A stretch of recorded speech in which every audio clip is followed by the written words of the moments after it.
Assalamualaikum warahmatullahi wabarakatuh. Bismillah, alhamdulillah. Allahumma sholli wa sallim wa barik ala Sayyidina Muhammad ibn Abdillah wa ala alihi wa sahbihi wa mawalah. La hawla wa la quwwata illa billah, amma ba'd. Sallallahu ala Muhammad, sallallahu alaihi wasallam, sallallahu ala Muhammad, sallallahu alaihi wasallam. Allahumma sholli wa sallim wa barik alaihi. Para pemirsa Mutiara Ramadan MWC-NU Kecamatan Projo, Ramadan tahun 1445 Hijriah atau tahun 2024 Masehi yang berbahagia. Puji syukur kehadirat Allah Subhanahu wa Ta'ala atas segala limpahan nikmat dan hidayahnya. Sholawatullah wassalamuhu semoga tetap tercurahkan kepada baginda Rasul Muhammad sallallahu alaihi wasallam. Para pemirsa yang berbahagia, alhamdulillahirabbil alamin, kita semuanya telah diberi kesempatan untuk kesekian kalinya berada di bulan Ramadan, bulan yang penuh barokah. Lantunan sholawat yang baru saja kami sampaikan adalah sebagian dari beberapa sholawat untuk menghaturkan puji-pujian kepada Rasulullah Sallallahu Alaihi Wasallam, memohonkan rahmat dan salam kepada Allah Ta'ala teruntuk bagi baginda Rasul Muhammad Sallallahu Alaihi Wasallam.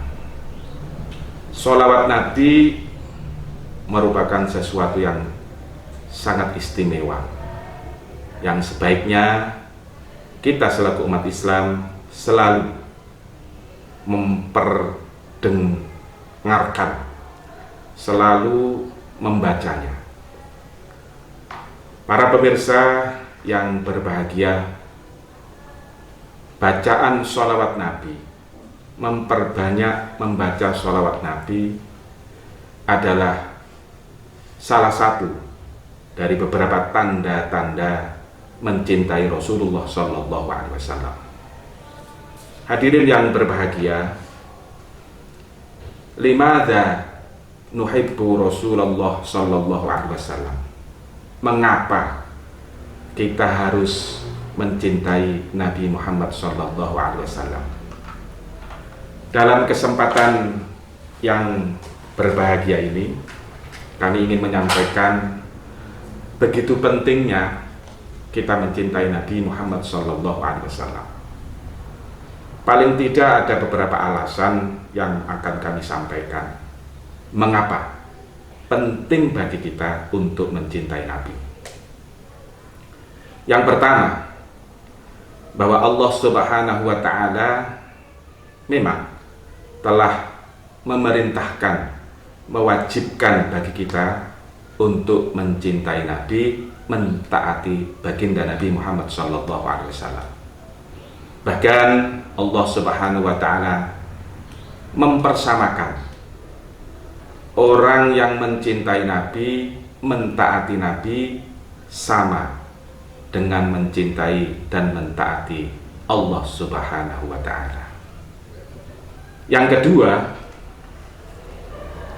bahwa Allah Subhanahu wa Ta'ala telah mencintai Nabi Muhammad sallallahu alaihi wasallam.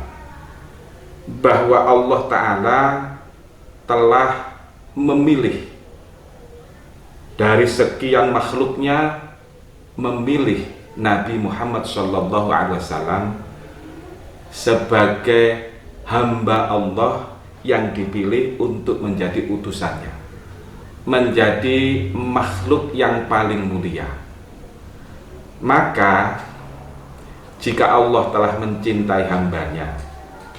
Di sini Nabi Muhammad SAW telah dipilih oleh Allah, telah dicintai oleh Allah. Perasaan itu akan dimunculkan kepada setiap hambanya.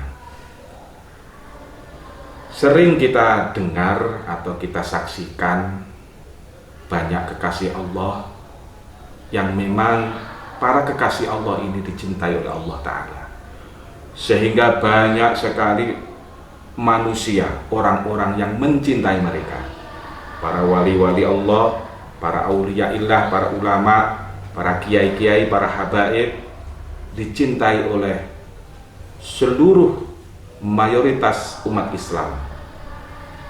Karena apa? Karena mereka juga dicintai Allah Ta'ala. Artinya bahwa Allah telah memilih Nabi Muhammad SAW sebagai manusia yang terpilih. Oleh karena itu kita juga didorong perasaannya untuk selalu mencintai Nabi Muhammad SAW.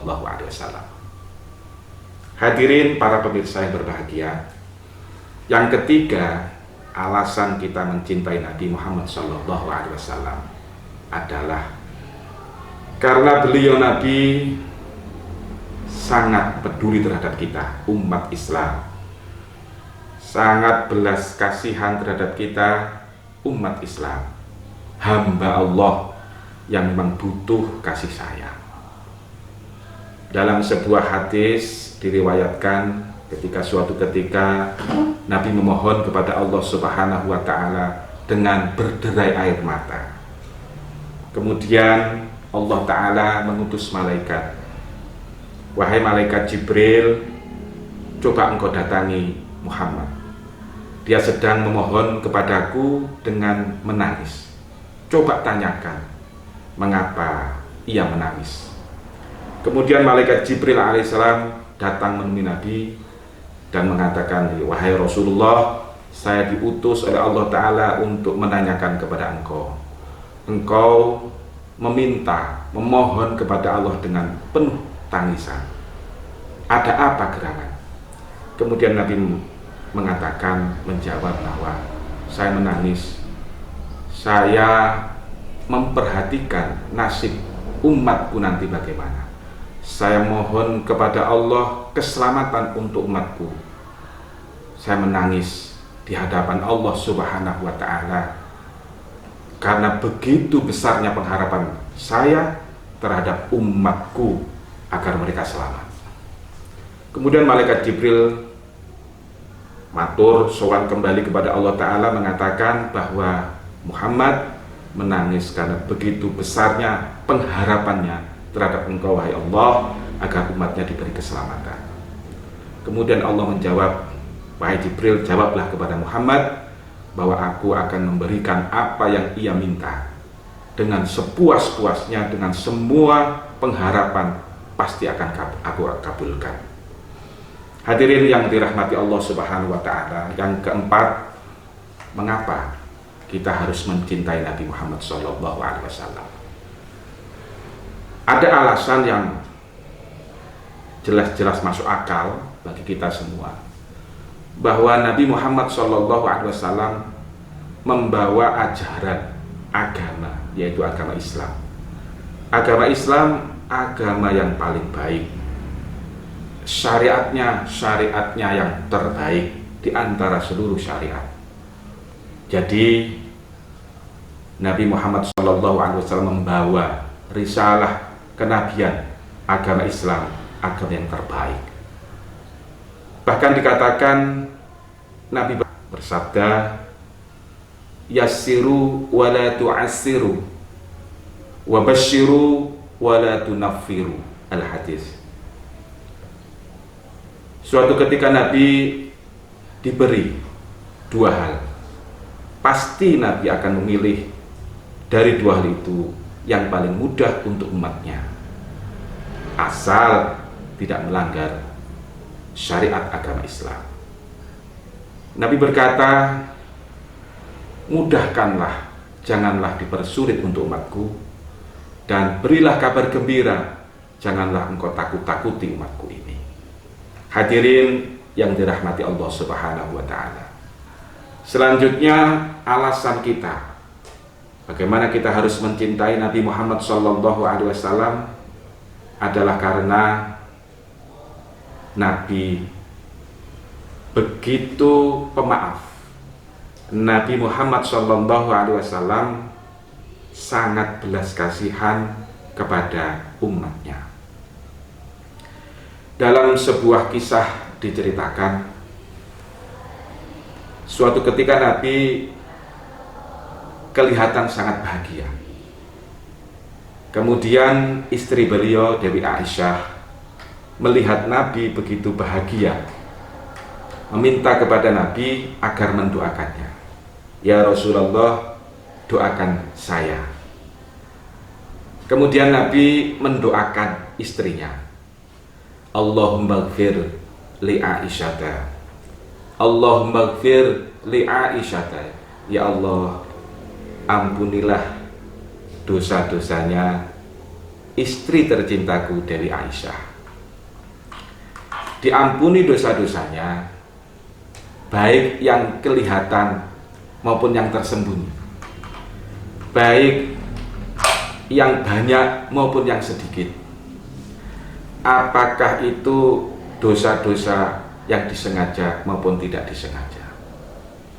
Kemudian Dewi Aisyah tersenyum mendengar doa dari Nabi Muhammad SAW. Nabi kemudian bertanya kepada Dewi Aisyah, wahai Aisyah, apakah engkau sudah puas? Apakah engkau gembira terhadap doaku ini? Kemudian Dewi Aisyah menjawab, ya Rasulullah, bagaimana aku tidak gembira atas doamu ini? Padahal engkau telah mendoakan aku diampuni dosa-dosanya yang kelihatan maupun yang tidak kelihatan, dosa yang sudah aku kerjakan maupun yang akan dikerjakan. Ma taqaddama wa ma ta'akhkhara, yang sudah berlalu maupun yang akan datang, sudah engkau doakan untuk diampuni dosanya. Bagaimana aku tidak begitu gembira? Kemudian Nabi menjawab, wahai Aisyah, seperti inilah aku mendoakan umatku setiap ba'da sholat. Masya Allah, begitu cinta, belas kasihan, pedulinya Nabi Muhammad SAW kepada kita umatnya. Untuk itu, sebagaimana yang sering kita kumandangkan di bulan Ramadan, sering dikumandangkan oleh para Bilal ketika di sela-sela sholat taraweh untuk selalu membaca sholawat shollu ala Nabi Muhammad Allahumma sholli alaih. Maka marilah kita di bulan Ramadan ini memperbanyak membaca sholawat, sehingga menjadi tanda bahwa kita ini mencintai Rasul, mentaati Rasul, dan semoga kita mendapatkan syafaatnya di hari kiamat. Amin Allahumma amin. Hadirin para pemirsa Mutiara Hikmah yang berbahagia, demikian dari kami. Semoga ada manfaatnya. Mohon maaf atas segala kekurangan. Wallahul muwaffiq ila aqwamit thoriq. Assalamualaikum warahmatullahi wabarakatuh.